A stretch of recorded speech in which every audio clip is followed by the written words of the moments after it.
the radio for $545 on Amazon from Radodity, and it came with a $34 speaker, which you kind of do want if you're going to use it anywhere inside the house, because the speaker is, it's not real great.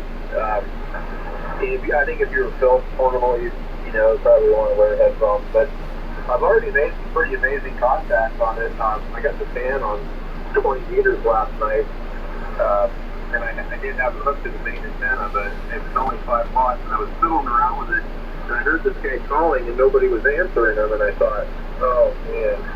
So I had to start to try and find a microphone, but I was actually tuned up on 80 meters. I just pushed the antenna pinner button on the radio and called him, and he heard me. And that's the G90 or the 6100? 6100. Doesn't that one have a built-in microphone? It does. I was almost going to use it.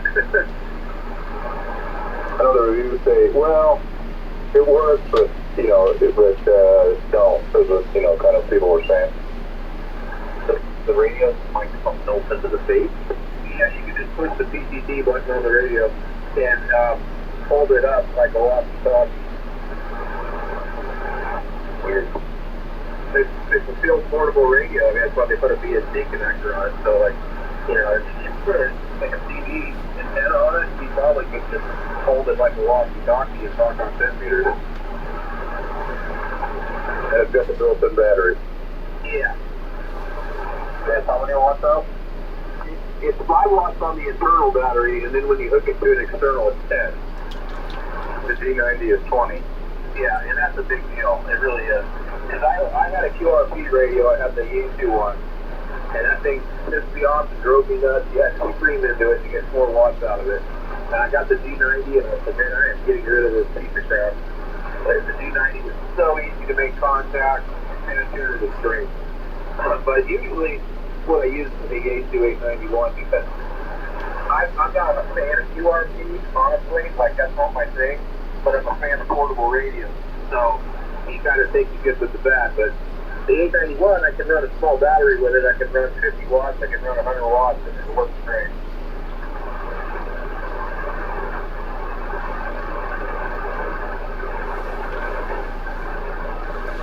But what I found is 5 watts, 4 watts is really hard. 20 watts is actually really good. The difference between 20 and 100 isn't nearly as bad as the difference between 5 and 20. No, I know about a QRP radio because every time I get in the mood to buy one, I just turn my radio down to 5 watts and call it the 2 and going north. Yep.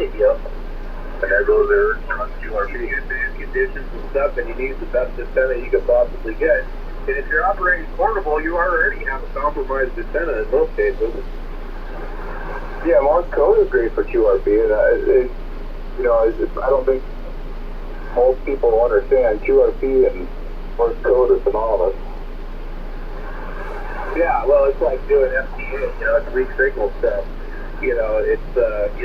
Sideband is not favorable for that. I know what you're talking about. We were messing around down there years ago in the valley on 80 meters. We were all running our radio on 20 watts, and 20 watts, like you said, that's just enough to consistently, make contact. That was the thing for me, John. I went out there, I set up portable, I had that MT1 super antenna, we'd go up to the top of Mingus, and I'd sit there, and I'd sit there for a half hour with that QRP radio, and I'd switch over to the G90 and I'd make a contact in a couple of minutes.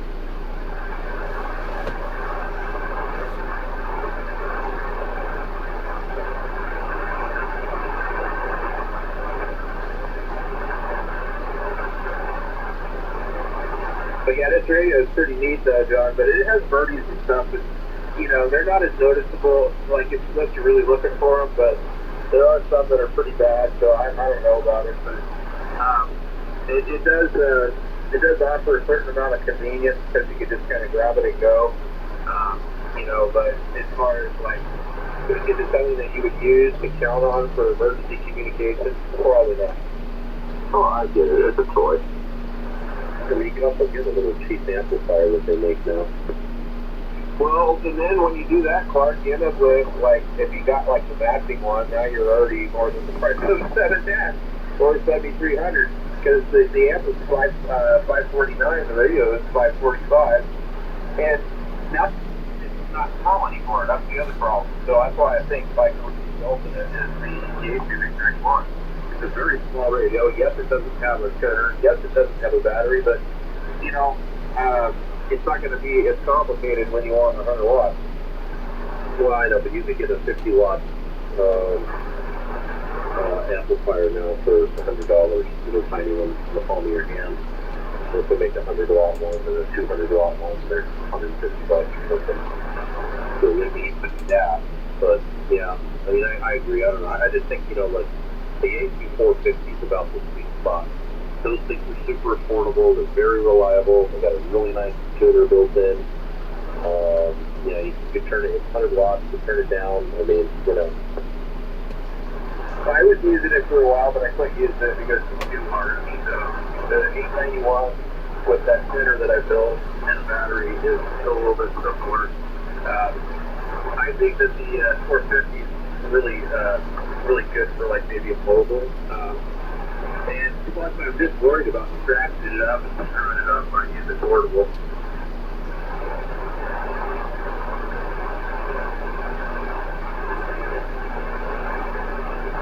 Yeah, because I mean, I ran that on a long tractor battery at like 20, 25 watts for days and days and days just to see how long it would last, and I was just absolutely shocked. It would seemingly run forever.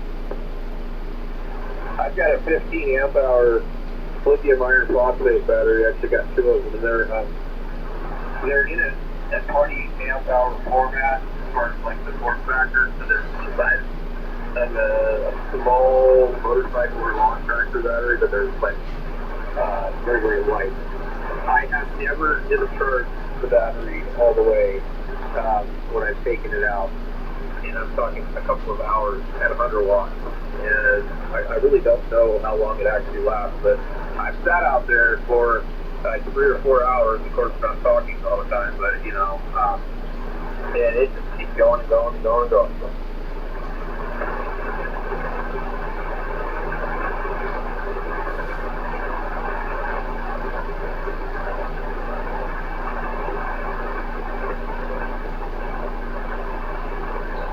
Boy, it must have been hotter than a volcano over there in Phoenix today.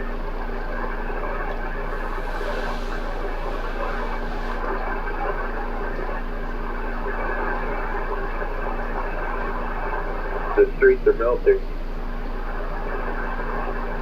Yeah, it's freaking hot. Is it pretty bad? 116 today. We'll get 100 here. I was a little bit surprised. Yesterday was supposed to be the hottest, and I looked at the weather, it's like, nope, tomorrow is going to be worse. And it was.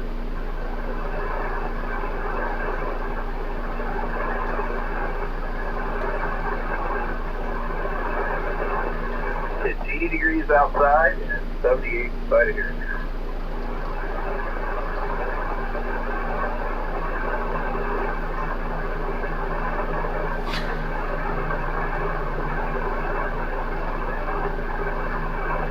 Well, I wonder if I'm going to get sick in a couple of days. Why? I went and took back this guitar that I bought at Guitar Center because I just didn't like it. It was the same stupid one that I went down there and got that I got sick when I came back with. Oh. Now, I went in the store and I was like, I'm not going to touch anything, right? You know? I did touch one guitar. I just touched the horn part of the guitar because it had like this really weird wood, and I was like kind of looking at it.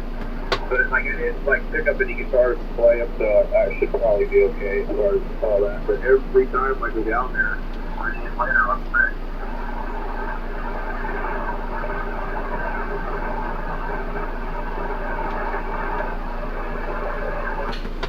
I didn't really want to go down there, but like they give you 45 days on a guitar when you first buy it. If you don't like it, it doesn't matter, you know, what the reason is. You can just take it back, get the return back. And so I was getting close to that time period. So just didn't want to be stuck with it. Like, nothing sells around here, so, you know, like, if I was down in Phoenix, I probably actually could have sold it for more than I paid for it because it was on clearance. And they raised the price back up from $199 to like $379. Where is the Guitar Center? The one is down there near Metro Center, so it's right in the ghetto. And then the one I like to go is off the Talking Stick way in Scottsdale. Yeah, the one that was over here, and now it's 50 is gone. Yeah, so there's one in, well, there's one in Tempe, near, the Tempe Town Center or whatever, near the, Lego place or whatever that is. And then there's one in Mesa, and, where's the other one? The other one is, I can't remember the name of that place. It's down at the bottom of Phoenix where all the trucking is. Berryville. Oh, jeez. Yeah, but it's where the big facility for Ponce is. I think it's where Zane had his TV shop. Maybe Fifth Avenue and Lower Buckeye? No, it's on kind of, oh god, why can I not remember? All the trucks are over there, and I think the 10 goes there, right? 17 and 10 or something. It's the tip of my tongue. I think it starts with a T. Collison? Yes. It's 75th Avenue and Lower Buckeye. Yeah, it's Collison. That Guitar Center right there. So I bought a guitar from him one time, Clark.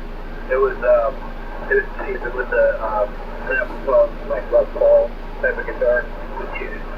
It was $117 plus tax. I paid for it, and I got home and looked, and they charged me $35. And I never figured out why. I called them up on the phone. And you know, you would think, being honest and everything, they would have been like, you know, simple things. Oh my God, they made it into a pain in the ass, to where I was like really sorry that I actually called them. What did they say? Oh, they had to do all sorts of weird stuff over the phone, and they had to do this to try and recharge my card. They wanted me to drive all the way from here back down there. What was that? I'm like, you charged me for a picture that I didn't buy. So what it was, I was looking at one of these rechargeable mirrors that clip on the headstock, and they were $35. I asked the guy, how much are those? And he rang it up and said $35. And he must have been new, stupid or high or something. I said, no, I don't want it. And so he put it back, and he rang me up for what I thought was a guitar. I didn't even bother looking for receipts. I took it to the truck, and the girl called and got home, and I looked at it. They charged me $35 for a guitar tuner. No guitar on there at all. That's crazy. And then the manager was like, hey, if there's ever anything you really want at this store, you just let me know, and I will give you a super deal. And so one time there was, and they're like, oh, no, we can't do that. I'm like, wow. Yeah, that's the deal with it. Well, what happened was the manager that I had to deal with was an idiot. They had just gotten promoted, I think, maybe, or something. I'm like, are you going to pay for my gas to come down here, to bring the guitar down here so you can bring the guitar up? I said, you realize how ridiculous that is, right? That's not reasonable at all. Just ring you up over the phone. Oh, she had to do some kind of weird override, and she said, I need to do this, and okay, you know, and it's going to look really weird. It sure did. There was something about me, they had to recredit the $35, and then they had to recharge for this, like, charge me for the difference. They can't, yeah. Yeah, that's not how those client sales systems work. Yeah, you just gotta, that transaction's gotta be voided out, but it's gotta be returned to you, and then it's gotta be a whole new transaction for the guitar. Right, and that's what I told him, I said, just void it out.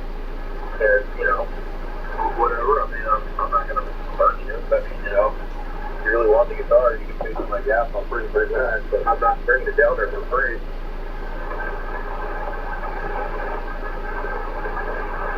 They were seriously really wanting me to bring it down there. I'm like, I'm not the one that made a mistake here.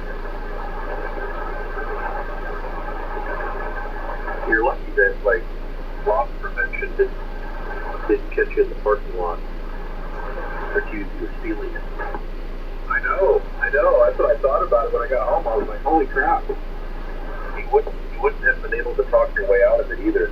They would have just straight up called the police and everything. It would have been a mess. Yep, I've seen it happen. Like, really, I have no idea. I paid less, you know? Oh, yeah, right.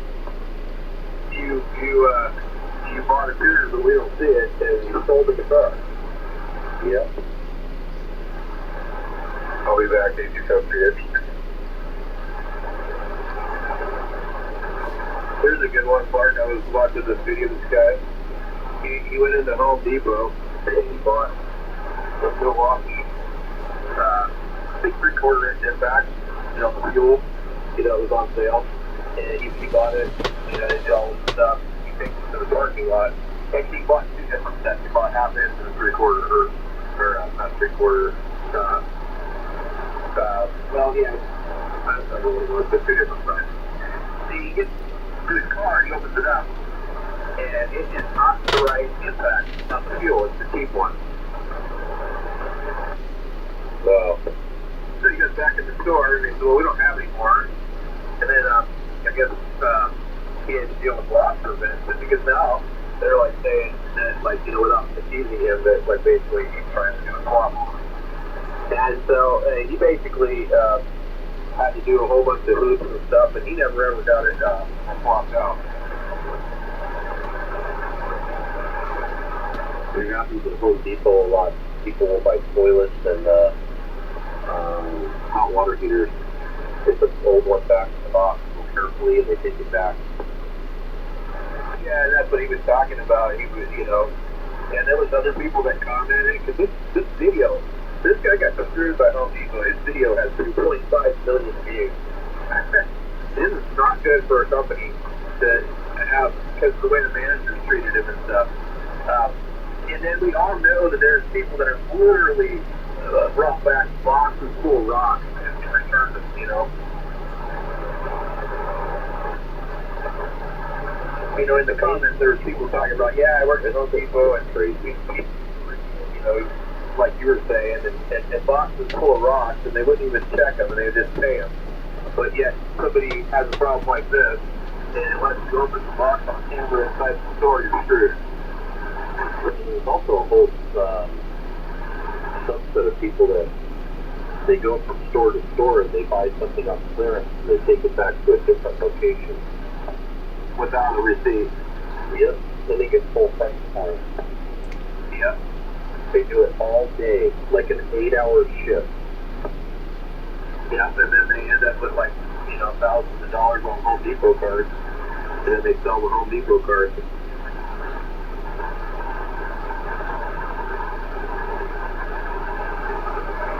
Or buy something, put it on Craigslist, it's unopened, go in the box.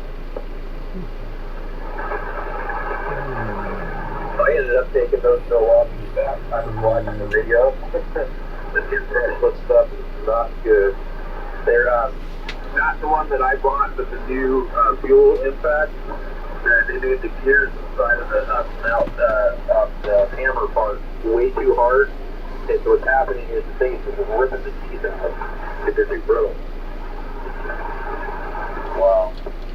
And Milwaukee knows about it, but they don't want to address the thing. So there's a channel where he does, you know, he uses the thing that rains corn and everything.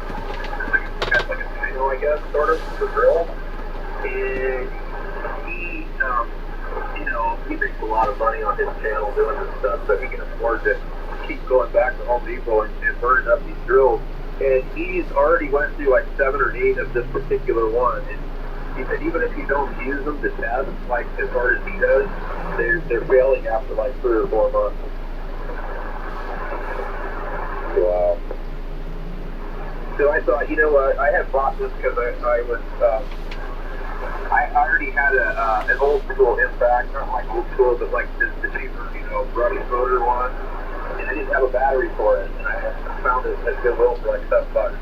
So I went to the swap meet here that we have, and I bought a 3 amp hour big huge battery, brand new charger, and a drill, a brush drill, for $100. And then I was like, well, let's go over to Home Depot and see what the prices are on the batteries.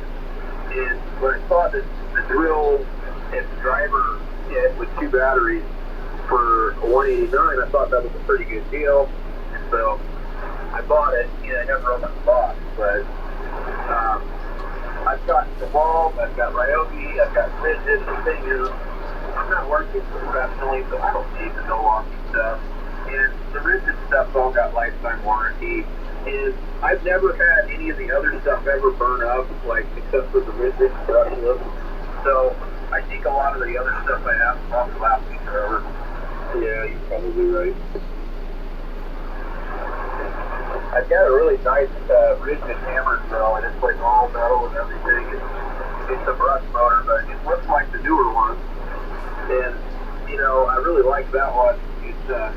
It's just bulletproof, but the stupid-ass Impact driver, the Rigid, with one day, it just, like, wouldn't turn, and I kept pulling the trigger on it, and the pump rolled out of it. Wow.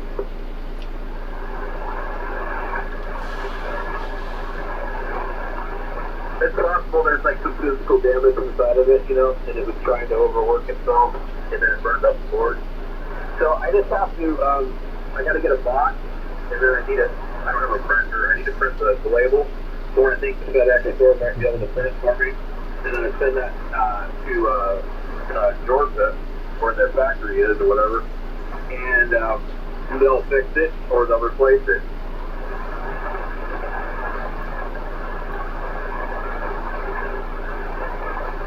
Yeah, it was probably jammed up or something. That's what I think, man. I didn't really use it a lot. I bought it in 2019 when I was looking for the HVAC place, and I didn't use it much after that. The biggest job I did, I was working for a remodeling place, and we were putting floors in, and I used it a lot for that, running the big for like kind of, they weren't really dead screws, they're just kind of like, you know, star bit screws, but extra long with the coating on them. Yeah. I know what you mean. Yeah, they're not like, you know, much bigger than a drywall screw. They're like 3" or whatever. So, you know, I ran a lot of those in with it. Maybe that was just too much for it. I don't know.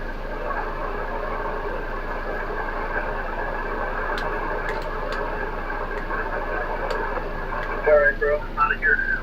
I'm going to leave some of it work today. I'm exhausted. I'll talk to you tomorrow. Let me read this.